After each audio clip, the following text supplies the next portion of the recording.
Hey everyone, I've noticed that many of you are enjoying the videos, but most of you haven't subscribed yet. We're super close to hitting 1,000 subscribers, and your support could help us reach that milestone. If you're enjoying the content, please hit that subscribe button and give this video a like. It really makes a huge difference and helps us keep creating more awesome content. Thank you so much for watching and supporting. The text comes through at 7:13 a.m., just as I'm pouring my first cup of coffee. Emily, working late tonight, don't wait up, simple, straightforward. But something about it prickles under my skin. The phrasing is off. Not just a routine heads up, but a command. There's no, sorry, no, I love you. Just cold, blunt efficiency. The way you'd send a note to a stranger you owe nothing to. My hand tightens around the mug, and I take a long sip, trying to wash down the sudden bitterness in my mouth. I tell myself I'm overthinking it. It's just a text. But then why is my heart beating so fast? The next few days follow the same pattern. More terse texts, longer absences, and Emily's phone always on silent. There's a growing distance in her, like she's on the other side of a one-way mirror. I can see her, hear her, but she's unreachable. I ask her how work is going, if everything's okay. She smiles, tight, forced, and says everything's fine. Her eyes flicker away from mine. I should let it go. Trust her. We've been together for 12 years, married for 7. Trust is the foundation of our relationship, right? But that foundation feels like it's crumbling, and I don't know how to stop it. When I reach out to touch her shoulder in the mornings, she flinches, then laughs it off, calling me paranoid, needy, a joke that's not a joke. Her laugh rings hollow in the bedroom, bouncing off walls that feel narrower by the day. The turning point comes on a Tuesday evening.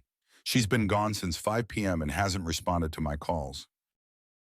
When she finally walks through the door at almost midnight, her hair is tousled, her blouse slightly askew, a faint flush coloring her cheeks.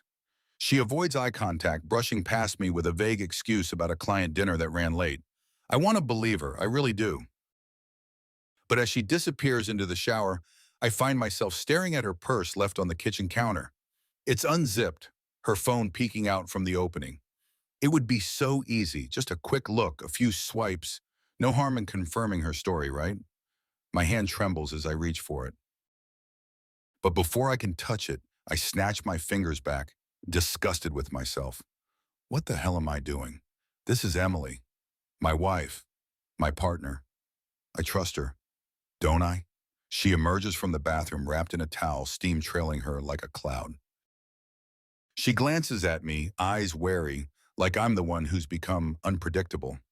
Then she slips past, leaving me alone in a room that suddenly feels 10 degrees colder. The emptiness swells, tightening around my chest. I decide to ignore it, pretend I'm imagining things. But each night, the signs become harder to ignore. The way she dresses up a little more before leaving for work. The way she lingers over her appearance in the mirror, inspecting herself with a critical eye. Then there are the missed calls, the sudden late-night meetings, and the unanswered texts.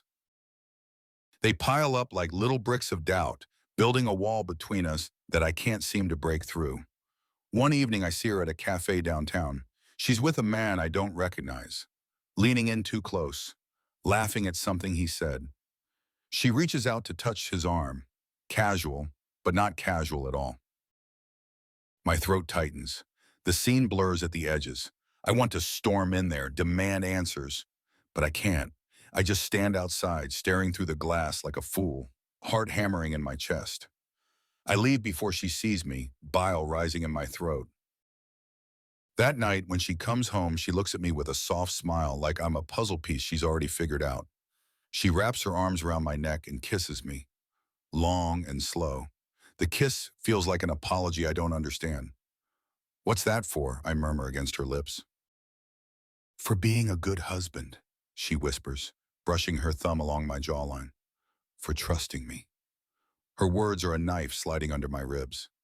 I nod, swallowing hard, but something inside me cracks because I don't trust her. Not anymore. Over the next few weeks, I start paying more attention. my mind shifting gears into a state of hyper-awareness. Little things that never bothered me before stand out like red flags. The way she averts her eyes when I ask about her day, the way she rushes to check her phone whenever it buzzes, and then the silence that stretches between us at the dinner table. She's careful. I'll give her that. Her phone is never left out, her laptop locked with a new password. Conversations trail off the moment I walk into the room. She's building a world that I'm not a part of. And that world, whatever it is, has her glowing with an energy I haven't seen in years. I can't take it anymore. One evening, I follow her. She leaves the house at 7:45 p.m., saying she has to stay late at work again. I trail her car at a distance, heart pounding. She doesn't head to the office. Instead, she takes a detour and ends up at a sleek, upscale apartment building across town. I park a block away and watch as she steps out, looks around like she's checking for something, then heads inside. My hands tighten around the steering wheel. This is it, the confirmation I've been dreading, the reality I've been refusing to face. I sit there for over an hour, staring at the entrance like a lunatic. Maybe she's visiting a friend. Maybe she's helping someone out. Excuses spin through my mind, each one more desperate than the last. When she finally emerges, it's with him, the same man from the cafe. They're talking, laughing, completely oblivious to the world around them. He brushes a stray strand of hair behind her ear, and she leans into his touch. Something inside me shatters. I drive home in a daze. I don't remember how I got there, only that the house feels like a stranger's. I move through the rooms like I'm seeing them for the first time. The framed photos of our wedding day mock me from the walls. Happy, smiling faces frozen in a moment that feels like a lie. When she comes home, I'm sitting in the dark. She hesitates at the doorway, sensing something off. But I plaster on a smile and ask how her night was. She gives me the same rehearsed answer, sliding her shoes off and padding upstairs. I don't sleep that night. My mind whirls, replaying every moment, every sign I missed. The questions buzz like angry wasps. How long has this been going on? Who else knows? And why? Why do it like this? Why destroy everything we built? Morning comes and I'm a different person. I feel it deep down, a shift, like a lock clicking into place. The confusion is gone, replaced by something cold and sharp. I have to know everything, every detail, every secret. I need to understand, not for closure, but for revenge. Because if Emily thinks she can play games with me, she has no idea what I'm capable of. I've stopped talking to people. Conversations with friends feel hollow, their voices distant echoes against the noise in my head. When they ask how things are, I murmur platitudes. Busy at work. Emily's got a lot going on. The usual, anything to keep them from peering too closely into the chaos roiling beneath the surface. When I do speak up, like I did with Sam a few days ago, my closest friend for over a decade, the response is worse than silence. Sam, you ever feel like you're missing something obvious? I'd asked, letting a bit of my unease show. He'd laughed, actually laughed. Brad, come on, man. What's going on? Emily's not up to anything crazy. You're overthinking it. Just relax. Relax. I almost lost it then, right there in the middle of the bar. Instead, I'd nodded, swallowing my anger like a bitter pill. I see the doubt in their eyes now, the unspoken thoughts. Brad's gone paranoid, lost his edge. Maybe he's not handling the stress too well. But they don't know. They can't. I'm not losing my mind. I'm finally waking up to the reality around me. I don't talk to Sam anymore. Emily, on the other hand, talks all the time. About meaningless things, her day, office politics, the weather. Words that are nothing more than distractions. The more she talks, the more I listen, searching for cracks, for the truth hiding beneath her fabrications. Every word, every phrase, every carefully placed smile feels like a test, and every test drives me deeper into isolation. She can sense it. She's noticed the change in me, but she's too wrapped up in her own lies to care. One night, after I follow her to that same apartment building again, I decide I can't rely on just my own eyes anymore.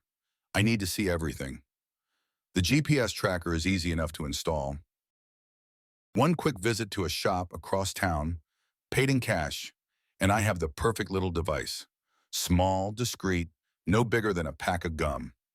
I slip it into the wheel well of her car while she's in the shower, my fingers trembling only slightly. The tracker sends signals to my phone every 5 minutes, pinpointing her exact location. The moment she leaves the house, I can trace every turn, every detour. Next, I order a couple of small cameras online. One goes into our living room, hidden among the books on the top shelf. The other, more daringly, I install in our bedroom, tucked behind a corner of the headboard. It's risky, but Emily's oblivious, too absorbed in her own deceit to notice the subtle changes. I tell myself I'm not invading her privacy, I'm protecting myself. Gathering the evidence I need to confirm my suspicions, weeks pass and I become a creature of habit. I wake up, go to work, come home, and then I watch. The footage piles up, hours upon hours of nothingness interspersed with fleeting moments that feed the gnawing doubt inside me. Emily talking on the phone, her voice a low murmur. Emily sitting at the kitchen table, scrolling through messages, her face expressionless. Emily slipping out of the house with a suitcase early one Saturday morning when she thought I was asleep. The GPS shows she drove straight to his place. The patterns become clearer. Every few nights, she visits that apartment. Never stays too long, just enough time to, what? I imagine her with him, every sordid detail playing out in my mind. The rage inside me solidifies, hardens into something sharp, like broken glass lodged in my chest. But I need more than just location data and fleeting images. I need proof. One evening while she's working late again, I finally crack her email password. She's careful about what she puts in writing, but she's not as clever as she thinks. I skim through dozens of mundane threads, work emails, shopping receipts, restaurant reservations, and then I find it, an email from him. Subject, Cancun next weekend. It's a short thread, no more than 3 messages back and forth. But the implication is clear. They're planning a trip together. The last line hits me like a punch to the gut. It'll be good to get away from all the bullshit. Can't wait to see you. Tell your idiot husband you're at a conference. Idiot husband. The words blur before my eyes. My grip tightens on the mouse until my knuckles ache. I read the email over and over, waiting for the shock to dull. But it doesn't. It only intensifies, coursing through me like fire. I clench my jaw, forcing myself to breathe slowly, methodically. This isn't just an affair. She's laughing at me. They both are. Like I'm some pathetic, blind fool stumbling through a game I never knew I was part of. The rage boils over, and before I know what I'm doing, I slam my fist into the desk. The pain shoots up my arm, but I welcome it. It grounds me, gives me a moment of clarity. I can't confront her. Not yet. If she thinks I'm onto her, she'll just run. No, I need to play this carefully. I'll keep pretending to be the idiot husband a little longer. I keep digging. Her laptop has a wealth of information. Flights booked under a different name. Photos hidden away in a locked folder. Her, with him, in places I've never been. Beaches, bars, hotel rooms. Each image chips away at my sanity. The same smile she gives me, but aimed at him. The same laugh, the same touch. A mask stripped off and handed to another man. And then there's the bank account. A separate one, under a maiden name she hasn't used in years. I find it buried in a string of financial statements, the account tied to multiple unexplained withdrawals and deposits. Money I didn't know we had, money she's siphoning away, hiding for what? An escape? A new life? I spend every waking moment piecing it all together, following the paper trails, scouring her messages, tracking her movements. I barely eat. Sleep is a distant memory. All I feel is this cold, consuming need to uncover every single lie she's told. My world narrows down to a single focus. Emily.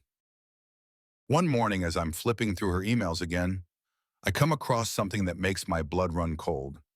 A conversation between her and a man named Kyle, someone I've never heard of before. Emily, just spoke to him. He still doesn't suspect a thing.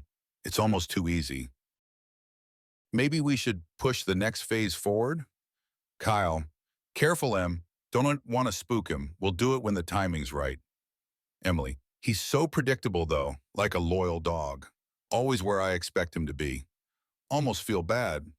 Almost. Kyle, don't get soft on me now. We're close. Close to what? My heart hammers against my ribs. There's something deeper going on here. Something beyond the affair.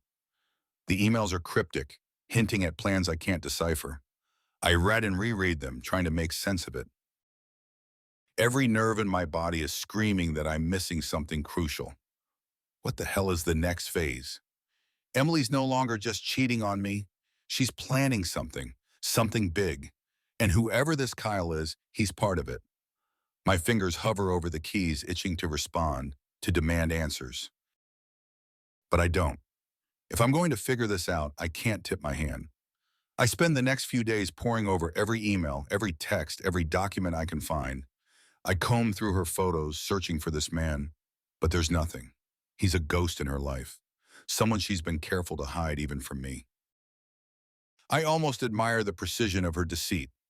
Then I find it, a document buried in a hidden folder, a draft of a transfer of power agreement for a company I've never heard of, with Kyle's name listed as a primary contact. She's signed as a witness. Pieces start falling into place. Emily's not just hiding an affair. She's involved in something much larger, something dangerous. I stare at the document, the full weight of it sinking in. She's been manipulating me, using me for more than just her sordid little fling. I feel sick. All this time, I've been playing catch-up, thinking I'm just tracking a cheating spouse. But now I see it clearly. This is about more than betrayal. This is about control. And the sickening truth is that I've been a pawn in whatever game she's running. It's no longer about getting revenge on a cheating wife. It's about destroying a liar, a manipulator, a master con artist. The rage I felt before is nothing compared to what courses through me now. It's not just anger, it's clarity. I know what I need to do. I'll take apart everything she's built, piece by piece. And when I'm done, there'll be nothing left for her to hide behind. The plan's starting to take shape. I'm no longer chasing shadows. I'm unmasking them. Processing Emily's betrayal consumes me. Every waking hour is spent replaying the details of our life, the moments we shared, and the lies she wrapped around them like a shroud. I think back to our wedding day, the way she looked at me as if I were her whole world. But those moments were hollow, nothing more than a rehearsed act. I'm seeing it all clearly now. Every smile, every word of love, it was all part of a script. And I, the fool, played my role to perfection. I want to scream at her, tear into her the way she's torn into me, but I know that won't be enough. A confrontation would be too easy. She'd twist it by around my hectic and spin some story that makes me look like the unhinged husband, driven mad by jealousy. No, I need to break her the way she's broken me. Systematically, deliberately. She'll never see it coming. The first step is information. I need to know everything about her, every little detail she's kept hidden. I comb through her phone records, texts, and emails until I have an intricate web of connections. It's meticulous work, but it pays off. I uncover a list of names, associates, business contacts, people she's been communicating with behind my back. A few names stand out, Kyle, of course, but also others I don't recognize. There's an email thread to a man named Marcus. It's casual, friendly, nothing that raises suspicion at first. But then I notice a recurring attachment, a document named Asset Transfer Final, the same document I found buried in her laptop. I open it and my heart races. It's a legal agreement transferring the ownership of a business, one I've never heard of, over to this Marcus. A quick search pulls up the name, Martech Innovations LLC, a tech firm, small but lucrative. Emily's name appears all over the paperwork, signing off as a witness to the transfer. And that's when I realize she's not just cheating on me with Kyle. She's been building an entire life outside of ours. siphoning money, securing assets, moving pieces on a chessboard I didn't even know existed. I clenched my fists, feeling the familiar rush of anger. This isn't just betrayal, it's calculated, meticulous treason. I document everything, every email, every transaction, every connection, pages of evidence, all tucked away in a secure file I label Final Move. But I'm not ready to make my move yet. First, I need to see how deep this conspiracy goes. I start by sending anonymous messages to a few of Emily's contacts, close friends, colleagues, dropping hints about her relationship with Kyle. Nothing too blatant, just enough to plant the seed of suspicion. The responses trickle in slowly, each one a variation of shock, disbelief, and the inevitable question, does Brad know? The whispers will start soon, rumors spreading like wildfire through her social and professional circles. She'll start feeling the heat, wondering who's been talking behind her back. The humiliation will creep in slowly, eroding her confidence bit by bit. Next, I dig into her finances. I spend hours poring over bank statements, credit card transactions, and investment records. The more I look, the more disgusted I become. She's been funneling money out of our joint accounts into offshore accounts for years, not large amounts at once. She's smarter than that, just enough to stay under the radar, but it adds up. Hundreds of thousands hidden away in secret accounts under her maiden name. That's when I stumble upon the real kicker, a payment to a private investigator. I nearly drop my phone when I see it. She's been watching me, tracking my movements, my communications. My first thought is rage, blinding, murderous rage. She had the audacity to spy on me, but then I realized this could work in my favor. If she's paranoid enough to watch me, she's worried, and people make mistakes when they're worried. I call the investigator's office the next day, disguising my voice just enough to avoid suspicion. I feed him a story about needing to verify some details for a legal case, and by the end of the call, I've confirmed my worst fear. Emily's been digging into every aspect of my life. My financial records, phone calls, even my work emails. She's looking for something, anything, to use against me. She's preparing for a fight, I realize. Maybe she's been planning to leave all along, and this affair is just the final straw. It doesn't matter. She won't get the chance. One night after she leaves for another rendezvous with Kyle, I sit in the darkness of our living room, staring at her reflection in the photo on the mantel. You want to fight dirty? I murmur to her frozen smile. I'll show you what dirty really looks like. The next morning, I put the first phase of my plan into motion. I send out a batch of photos, carefully selected images from the hidden cameras, to her closest friends and family. Anonymous emails, each one accompanied by a caption hinting at her secret life.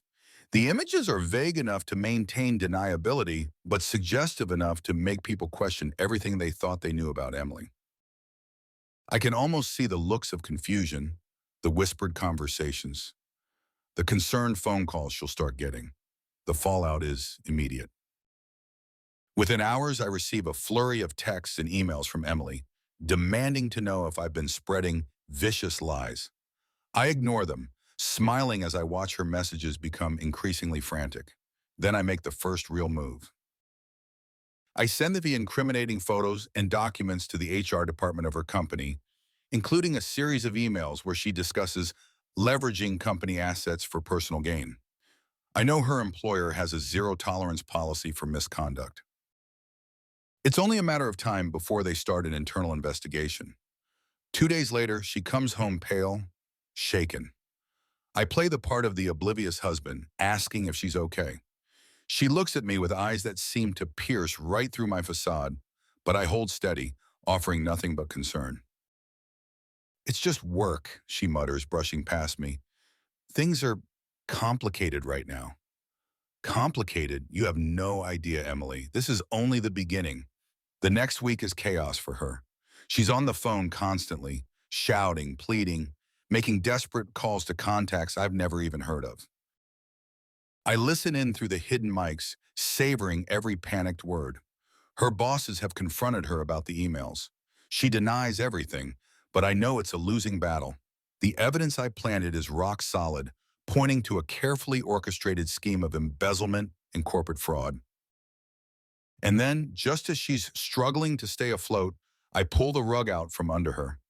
One night, I follow her to a secluded parking lot where she's meeting Kyle. They sit in his car, faces tense, voices heated. I record the entire conversation through a parabolic microphone, capturing every word as they discuss the plan to take over Martech Innovations. They're nervous, skittish. Emily mentions her investigation at work, saying it's putting everything at risk. Kyle snaps at her, accusing her of getting sloppy. They argue, voices rising, and then Emily says something that makes my blood turn to ice. We should just get rid of him. Brad's a liability now. If he finds out what's really going on, I stop recording, heart hammering. There it is, proof that I'm not just an inconvenience to them, I'm a threat. My mind races, 1,000 thoughts colliding at once. Get rid of me? How far are they willing to go? I want to confront them right there, drag them out of that car, but I force myself to stay calm. If I confront them now, I lose. No, I need to be smart about this. I've got the evidence I need. Now it's time to raise the stakes. I send an encrypted copy of the recording to a friend who works in law enforcement, asking him to look into Martech Innovations. I don't give him all the details, just enough to pique his curiosity. Within days, he calls me back, voice tense. Brad, where did you get this? Does it matter? I reply evenly. Martech is under surveillance. There's a joint task force investigating them for money laundering and corporate espionage. You need to stay out of this. I smile at that. Too late. Emily and Kyle have been running a racket this whole time, and now they're under federal investigation. It's perfect. I let the pieces fall where they may, watching as their world unravels. First, her company suspends her pending an internal review. Then the feds start sniffing around her finances, freezing accounts, issuing subpoenas. Emily's fury is palpable. She storms through the house, slamming doors, screaming into the phone. I keep my distance, feeding off her misery, but there's one last move I need to make. I transfer a chunk of our savings, money she thought was safe, into a private account under my control. When she tries to access it, she finds the funds gone, and I leave a single note in its place. Nothing is yours anymore. She crumbles. I watch as she collapses onto the couch, sobbing, defeated. Every piece of her life is slipping through her fingers, and there's nothing she can do to stop it. But it's not enough. I'm not done with her yet. As I sit in the dark listening to her broken cries, I realize that this isn't about revenge anymore. It's about survival. She wanted to destroy me, but now it's my turn to take everything she holds dear, executing the plan. I can't let up now. Everything's in motion, my hands gripping the steering wheel of this runaway train, aiming it straight at Emily's world until it crumbles around her. There's a thrill in watching her teeter on the edge of ruin, but I know this is far from over. If I want to see her truly destroyed, I need to push harder, dig deeper. I start by tipping off the authorities. Carefully crafted emails with just enough information to send the federal investigation into overdrive. I include details about the hidden bank accounts, her involvement with Martech's questionable acquisitions, and the names of her closest associates, names I'm sure are already on law enforcement's radar. Each email is sent through a series of anonymous servers, bouncing from one point to another, making it impossible to trace back to me. The response is swift. 2 days later, I catch snippets of Emily's panicked conversations as she paces around our living room. She's talking to Kyle, trying to figure out why she's suddenly under such heavy scrutiny. I savor each word, listening from the next room, the hidden mic transmitting her desperation directly to my phone. They're freezing everything, she hisses, her voice a frantic whisper. Accounts, assets, everything's locked down. They're saying I'm implicated in the laundering scheme. How the hell did they get this information? Kyle's voice, a low growl, responds, stay calm. It's a scare tactic. They're fishing. No, she snaps, and I can hear the crack in her composure. This isn't just fishing. Someone fed them specifics. They know things, Kyle. Things they shouldn't. A beat of silence. Then more quietly, Kyle says, you think it's Brad? I hold my breath, leaning in closer. I don't know, Emily mutters, the words dripping with uncertainty. He's different lately, distant. But this kind of betrayal, he's not capable of it. Or at least, I didn't think he was. I nearly laugh out loud at that. Not capable?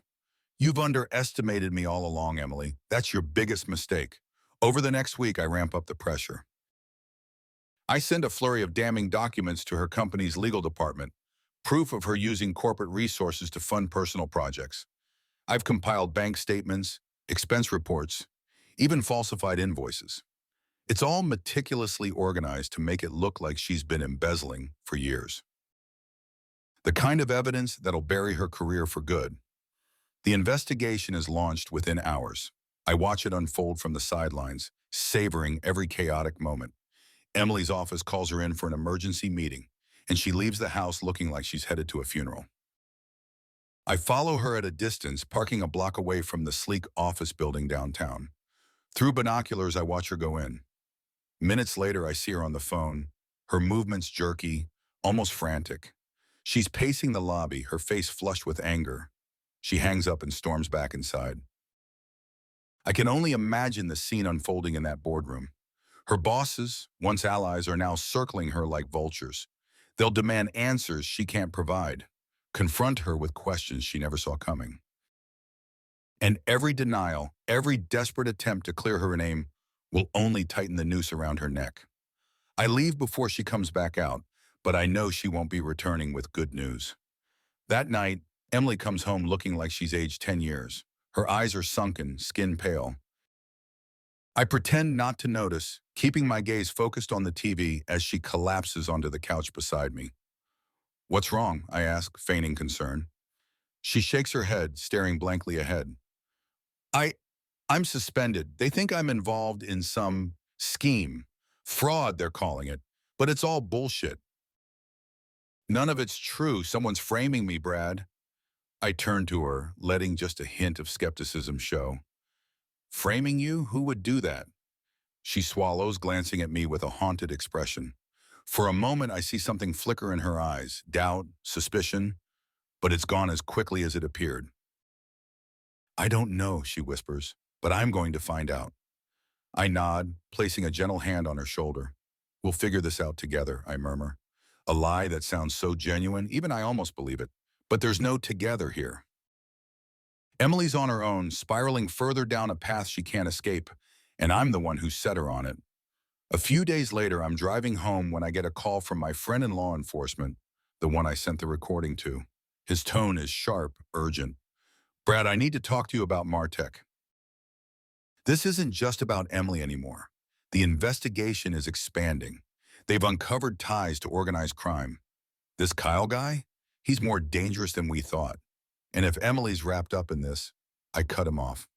What kind of danger are we talking about? Cartel level, he replies flatly. Money laundering, offshore accounts, shell companies. Kyle's a front man, but the people he works for, they don't mess around.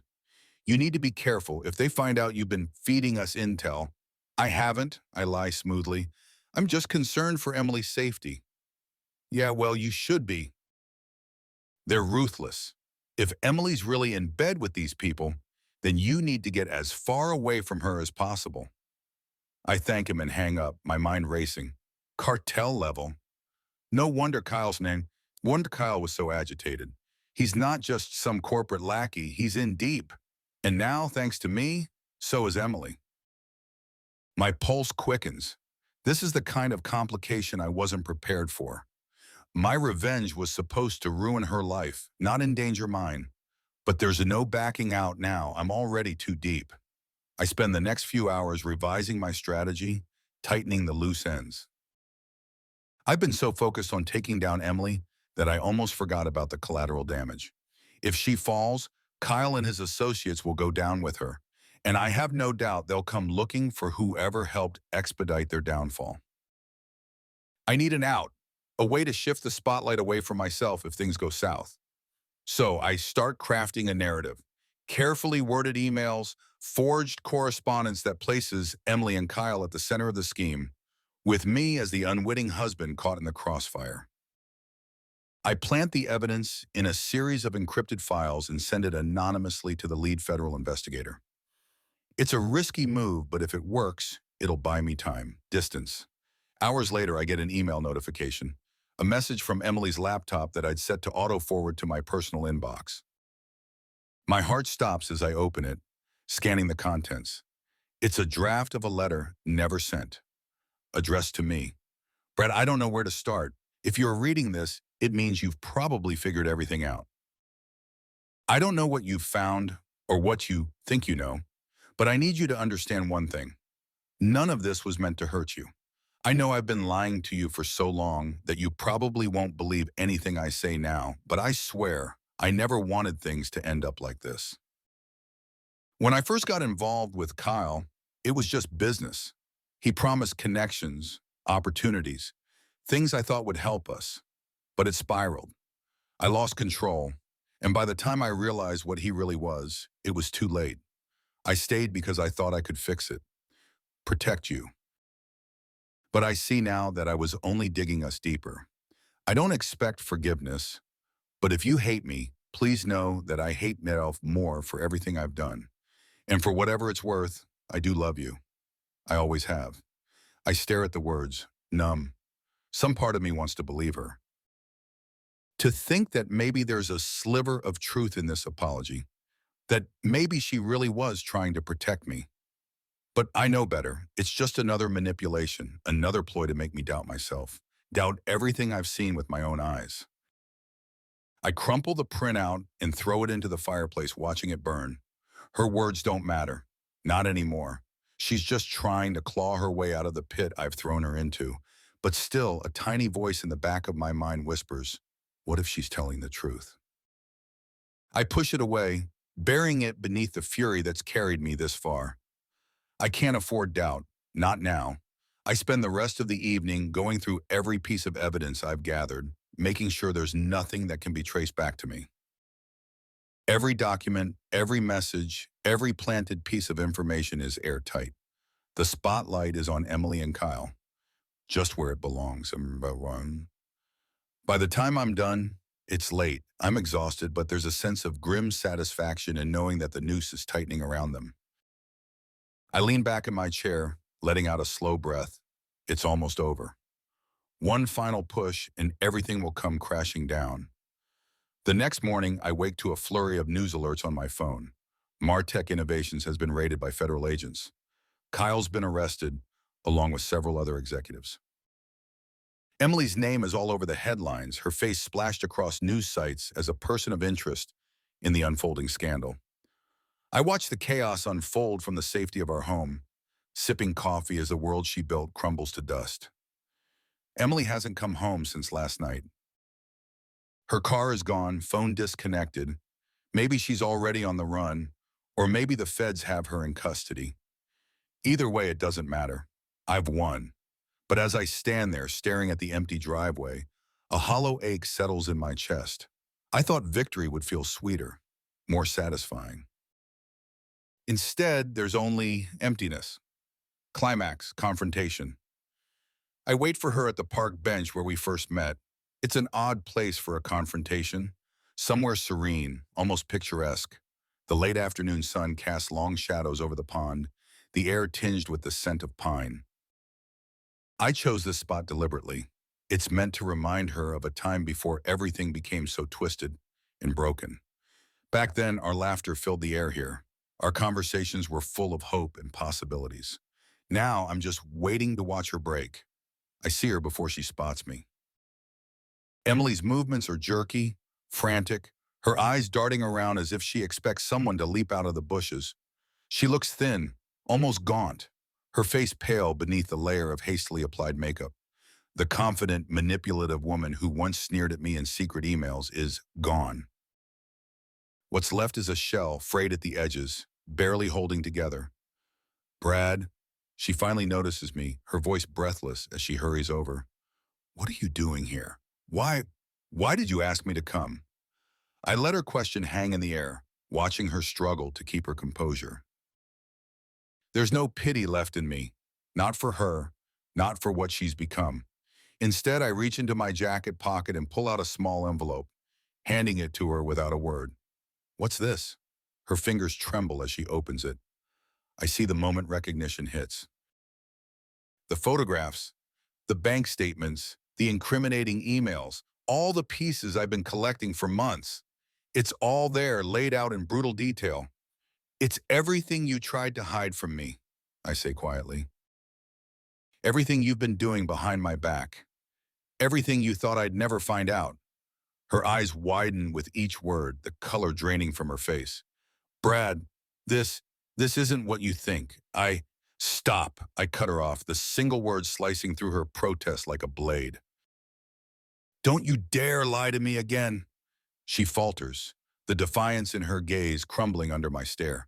I, I didn't want to hurt you, she whispers, clutching the envelope to her chest like it's a lifeline. I never meant for things to get so out of control. Kyle, Kyle, I laugh, the sound harsh and bitter. Don't you dare put this on him. This was all you, Emily, your choices, your betrayal. You did this.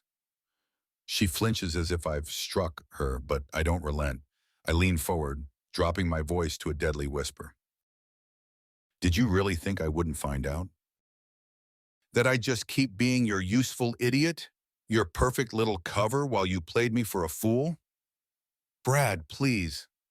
Her voice breaks, and for a moment, it's like I'm looking at a stranger, a woman who's lost everything, grasping desperately for a shred of sympathy. But I'm fresh out.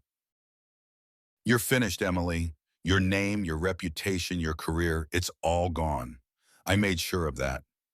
Tears well up in her eyes, but I don't feel anything. No satisfaction, no sense of victory, just emptiness. This isn't the ending I thought I wanted, but it's too late to turn back now. You've lost everything, but I'm giving you a way out. Take what little you have left, get out of town, and never come back. I won't tell the authorities where you are. I'll make sure the feds don't come after you, but only if you disappear.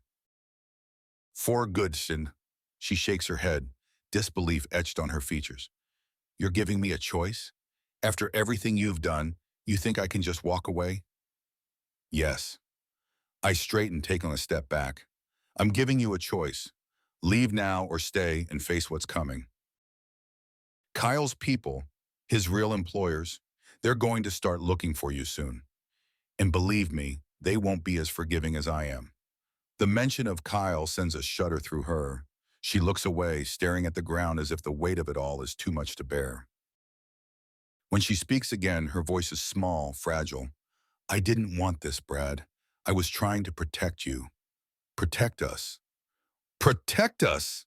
I can't stop the incredulous laughter that bursts out. This wasn't protection. This was destruction, Emily. And you knew exactly what you were doing. Her shoulders slump, defeat settling in. So what now? You get to walk away unscathed while I lose everything? No one's walking away unscathed, I say quietly. I've already lost more than you can imagine. She meets my gaze then, something fierce and broken in her eyes. Don't you dare make this about you, Brad. You want to know why I turned to Kyle? Why I got caught up in this mess? It wasn't just the money or the power or even the excitement. It was because you were never there. You were so obsessed with your perfect little life that you didn't even notice I was drowning.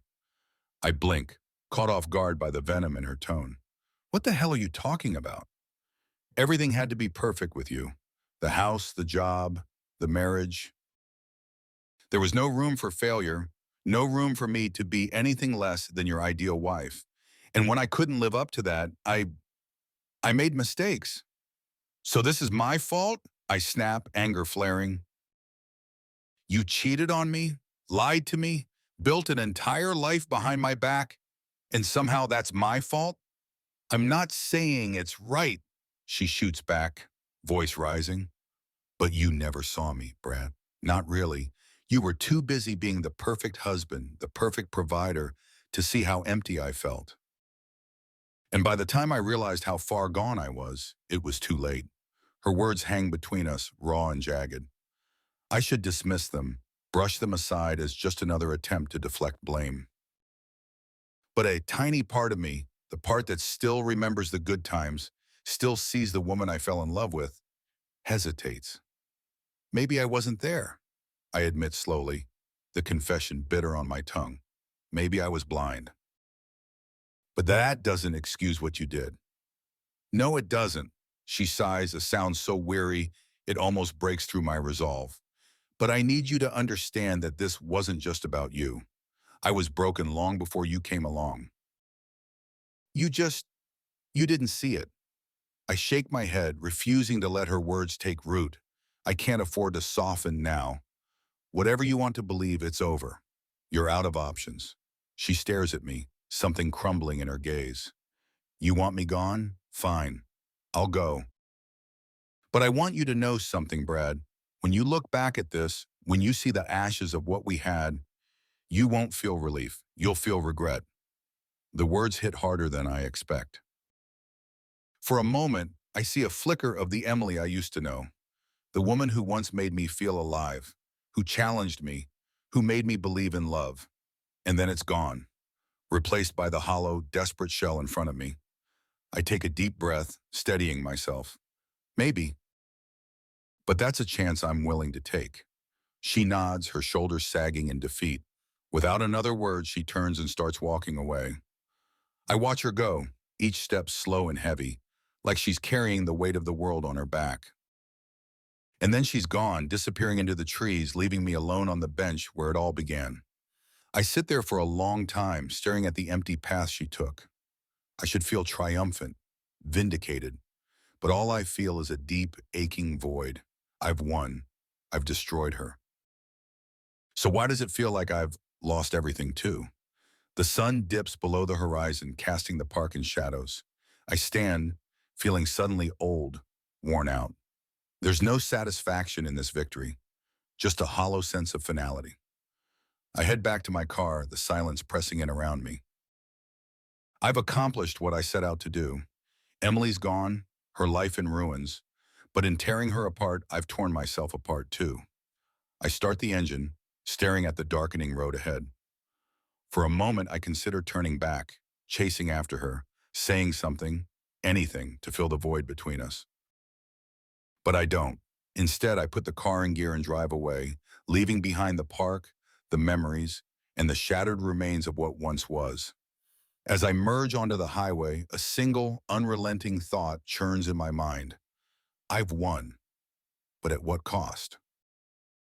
The answer, I realize with a grim, Irish with a grim smile, is one I'll have to live with for the rest of my life.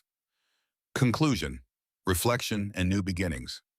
In the days that follow, the emptiness becomes a constant companion. I go through the motions, eating, sleeping, occasionally glancing at the news to see what new headline features Emily's face. She's gone from our home, just like I told her to be, but her absence doesn't bring the relief I imagined. Instead, there's a hollow silence that wraps around me like a shroud. Every corner of the house is haunted by memories I can't escape. The kitchen table where we once shared meals now feels like a place of interrogation. The bedroom, once a sanctuary, is a cold, empty space. I avoid it, preferring the lumpy couch in the living room, where I fall into restless sleep most nights. I've won. I destroyed her. And yet, I feel like I've destroyed myself in the process. I start losing track of time. Days blur into one another, marked only by the occasional phone call from Emily's family, trying to piece together what happened. I don't answer. I have no explanation that wouldn't damn me further. One morning, I finally decide I've had enough. This house, this place where every wall whispers with reminders of what I've lost, has become a prison. I can't stay here anymore, lingering in the debris of a life that no longer exists. I make the decision impulsively. In less than a week, I've packed up the essentials, boxed away the rest, and listed the house for sale. The real estate agent is efficient, professional, and unfailingly polite. She doesn't ask why I'm selling or where I'm going.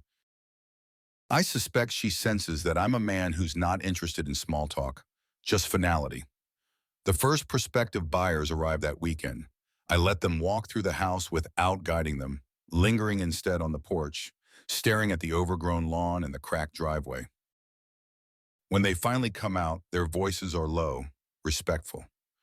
Beautiful place, the woman comments, her smile tight. Must be hard to leave.